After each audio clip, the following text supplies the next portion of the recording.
I believe that no member of Congress, by House rule, should be allowed to accept a donation for their campaign from a federal lobbyist or a federal political action committee.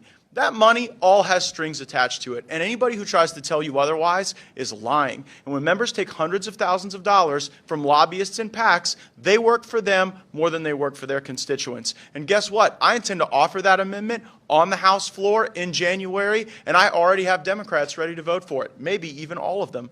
The second thing I would suggest is that if someone is a member of Congress, they should be prohibited from lobbying for life.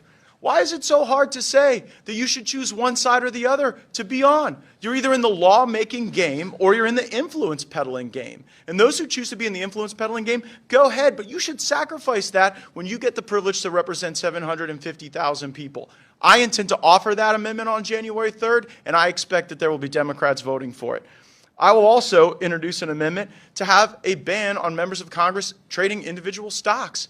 How can we say that that is not something that dilutes our trust in markets and in governance when people are essentially able to bet on the outcomes that they have an ability to somewhat control?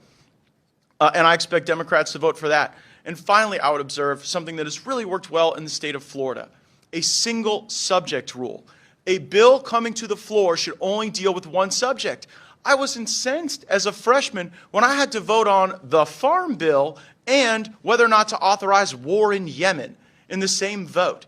And we could still have broad bills that relate to insurance or education or appropriations, but the notion that we lash all these things together does not serve our constituents and the American people. And I would expect, if we're in the majority, Democrats will vote for my amendment for a single subject rule.